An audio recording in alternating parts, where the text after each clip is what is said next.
ଯେଉଁମାନେ ନେଇକରି ଖଟିଆର ପେସେଣ୍ଟକୁ ଶୁଆଇଦେଲେ ସେମାନେ କହିଲେ 3 ନମ୍ବରରୁ ପେସେଣ୍ଟର ସେ ସିଏ କ'ଣ ଶୋଇ ଇଏ ତଳେ ପଡ଼ିଯାଇଛନ୍ତି ଆଉ ଡାକିଲା ବେଳକୁ ଶୁଣୁନାହାନ୍ତି ହେଲା। ସିଏ ଦେଖି ଆସିକି ମୁଁ ଯୋଉଠୁ ଆସିକି ଆକୁଳରେ ପୁଅକୁ ଛାଡ଼ି ଦେଇକି ଦେଖିଲା ବେଳକୁ ମୋ ଭାଇ ଯାର ଏମିତି ପଡ଼ିଛି ଖଟିଆରୁ ପଡ଼ି ଯାଇଛି କି ତାକୁ ମାରି ପକେଇ ନିଅନ୍ତି।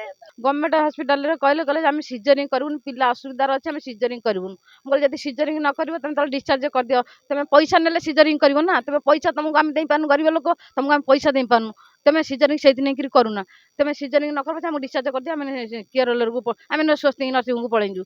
ସେଠୁ ସେଠିକି ନ ଯାଇକିରି କେରଳର ହସ୍ପିଟାଲ ଗଲୁ। ସେଠୁ ସେଠି ସାର୍ ଦେଖିଲେ, ପ୍ରଧାନ ସାର୍ ଥିଲେ ବାଲିଦା ପ୍ରଧାନ ସାର୍, ସେ ସେଠୁ କହିଲେ ହଉ ତାହେଲେ ତମେ ଯାଇକିରି ଆଣିକିରି ଆସ ପେସେଣ୍ଟ। ସେଠୁ ପେସେଣ୍ଟକୁ ଆଣିକିରି ଆସିଲୁ। ସେଠୁ ସାର୍ କହିଲେ ଇଏ ପିଲା ଅସୁବିଧାରେ ଅଛି, ଆମେ ସିଜରିଂ କରିଦେବୁ। ହଉ ସାର୍ ସିଜରିଂ କରିବ, ପେସେଣ୍ଟ କେମିତି ଇଏ କର। ସେଠୁ ପ୍ରଧାନ ସାର୍ ସେଠୁ ସିଜରିଂ କରିଦେଲେ। ସେଠୁ ପୁଅଟିଏ ହେଲା ସେଠୁ ପେସେଣ୍ଟକୁ ଅଲଗା ଜାଗାରେ, ପୁଅ ଅଲଗା ଜାଗାରେ। ସେଠୁ ପୁଅ କତିରେ ସିଏ ଦିଦିମାନେ କହିଲେ ଆମକୁ ମିଠା ଖିଆ ପଇସା ଦିଅ। ସେଠୁ ମୋ ଭାଇ 500 ଟଙ୍କା ଦେଲା ତାଙ୍କୁ। ସେଠୁ ପୁଅକୁ ଆଣିକିରି ଆସିଲି। ସେଠୁ ତାପରେ ପେସେଣ୍ଟକୁ ସେମାନେ 2-4 ଜଣ ଧରିକିରି ଆଣିକିରି ଆସିଲେ ଖଟିଆ ଦେହକୁ। ସେ ସେଠୁ ଆଣିକିରି ଆସିଲେ। ସେଠୁ ପଇସା ମାଗିଲେ। ମୋ ଭାଇ କହିଲା ପଇସା ପାଖରେ ଆଜ୍ଞା ନାହିଁ, ତମେ ଯାଅ, ମୁଁ ଫୋନ୍ ପେ କରି ପଇସା କାଲି ବାହାର କଲେ ତମକୁ ଦେବି। ନାଇଁ ପଇସାଟା ତମେ ଯାହା ବି ହେଲେ ଦିଅ। ବାଧ୍ୟ କଲେ।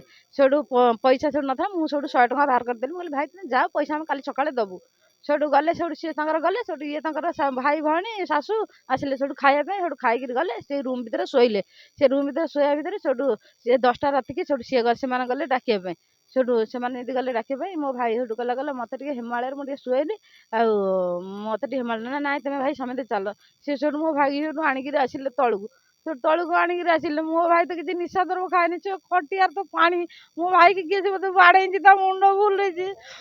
ମୋ ଭାଇ ସେଠୁ କ'ଣ ହେଇଛି ଆଉ ତ ଆମେ ଆସିନୁ ଦେଖିବା ପାଇଁ, ଆଉ ମତେ ମଲା 10ଟା ରାତି ସୁଦ୍ଧା। ନାଇଁ ସିଏ ସେଠୁ 10ଟା ରାତି ସୁଦ୍ଧା ଆଣିଲେ, ମୋ ତଳେ ସେଠୁ ରଖିଲେ ଜେଣ୍ଟସ୍ ଯେତିକ ସେଠୁ ତଳେ ରଖିଲେ। ସେଠୁ ମୁଁ ଆଉ ସାର୍ ଆଉ ଆସିନି ଦେଖିବା ପାଇଁ, ମୋ ଭାଇ ଶୋଇଛି କି କ'ଣ କରୁଛି ଆସିନି। ମୁଁ ତ ଛୋଟ ଛୁଆଙ୍କୁ ଧରି ରାତି ସାରା କ୍ଷୀର ଦେଉଛି। ମୁଁ ସକାଳେ ଇଏ କଲା ବେଳକୁ ସିଏ ଯାଇକି ନିଜେ ଯେଉଁମାନେ ନେଇକରି ଖଟିଆର ପେସେଣ୍ଟକୁ ଶୁଆଇଦେଲେ ସେମାନେ କହିଲେ 3 ନମ୍ବରରୁ ପେସେଣ୍ଟର ସିଏ କ'ଣ ଇଏ ତଳେ ପଡ଼ିଯାଇଛନ୍ତି ଆଉ ଡାକିଲା ବେଳକୁ ଶୁଣୁନାହାନ୍ତି ହେଲା। ସିଏ ଦେଖି ଆସିକି ମୁଁ ଯୋଉଠୁ ଆସିକି ଆକୁଳରେ ପୁଅକୁ ଛାଡ଼ି ଦେଇକି ଦେଖିଲା ବେଳକୁ ମୋ ଭାଇ ଯାର ଏମିତି ପଡ଼ିଛି ଖଟିଆରୁ ପଡ଼ି ଯାଇଛି କି ତାକୁ ମାରି ପକେଇ ନିଅନ୍ତି। ସେଠୁ ସିଏ 2-4 ଜଣ ଲୋକ ସେଠୁ ଧରିକିରି ତାକୁ ସେଠୁ ମେଡ଼ିକାଲକୁ ସେଠୁ ଆଣିକିରି ଆସିଲେ। ଆସିକିଲେ ସେଠୁ ସାର୍ ସେଠୁ ଦେଖିଲେ କହିଲେ ସାର୍ ପଇସା ମତେ ତା ପକେଟରୁ କିଏ ନେଇଯାଇଛି, ମୋବାଇଲ କିଏ ନେଇଯାଇଛି, ମୋ ଭାଇକି ମାରିଛନ୍ତି। ପରଦିନ ଠାରୁ ଆଇଲେ government medical delivery. Subhash sir ଯିଏ ଆମର ହୁଅନ୍ତି ମଳାସୁର, ଏଠି ଆସିଲା କାଲି ଜାନୁଆରୀ 26 ବନ୍ଦ। ଏଠି କ'ଣ ସେ ପକେଇ ରଖିଲେ କାଲି ପର୍ଯ୍ୟନ୍ତ। ଇଆଡ଼ୁ କହିଲେ ନାଇଁ ସେ କଥା ନୁହଁ, ଦେଇ ଏରିଆ କ'ଣ ଥିଲେ, ଦେଇ ତ ଥିଲା, ଭାଇ ତ ଥିଲା, ତାଙ୍କ ଶାଶୁ ଥିଲେ। ସେଠୁ ଏଠି କହିଲେ ଯେ ଏମିତି ହେଇକିରି ଗଡ଼େଇ ଚାଲିଲେ। ସେଠୁ କହିଲେ ଯେ ଆମେ ଇୟର କଏଲକୁ ନେଇଯିବୁ। ଇୟର କଏଲ ସେଠୁ ନେଇକିରି ଗଲେ। ଆଉ କାଲି ରାତି କିଏ ରହିଲେ ସେଠୁ ତା ବାଦେ ସେଠି ତ କାଲି ରାତିରେ ପୁଅ ହେଲା 8ଟା 12 ସୁଦ୍ଧା ପୁଅ ହେଲା। ତା କ'ଣ ଆଙ୍କ ଭିତରେ ପଇସା ପତ୍ର କ'ଣ ସେ ମାଗିଥିଲେ, ଇଏ କ'ଣ ପଇସା କ'ଣ ଦେଇନଥିଲା। ଇଏ ଯଦି ପଇସା କଥା ମୋତେ କାଲି କହୁଥିଲା, କହିଲା ପଇସା ଦରକାର। ମୁଁ କହିଲି ମୁଁ ସକାଳୁ ଯାଏ, ମୁଁ ପଇସା ପତ୍ର ଦେବି। ସେଠୁ ୟାରି ଭିତରେ ତ ମୁଁ ତ ରାତିରେ ତ ମୋତେ ଫୋନ୍ କଲା ଏତିକି କଥା, ଆଉ ସକାଳୁ ଶୁଣିଲା ବେଳକୁ ତ ଏଇ କଥା। ଆଉ ମୁଣ୍ଡଟା ଫୁଲିଛି, ମୁଣ୍ଡଟା ମାଡ଼ ହେଇଛି। ପଇସା ଟଙ୍କା 20,000 ଆଣିଥିଲା, ଆଉ ମୋବାଇଲଟା ଥିଲା। ଆଉ ମୋବାଇଲ ନାହିଁ ନା ପଇସା ନାହିଁ ପକେଟରେ। ଯିଏ ମାରିଥିବେ ତାଙ୍କରି ଭିତରେ ଏ ଡକ୍ଟର ଯାହାର ହାତ ଥବ ସେ ତାଙ୍କ ଇଏ କରିଥିବେ। ଆଉ କ'ଣ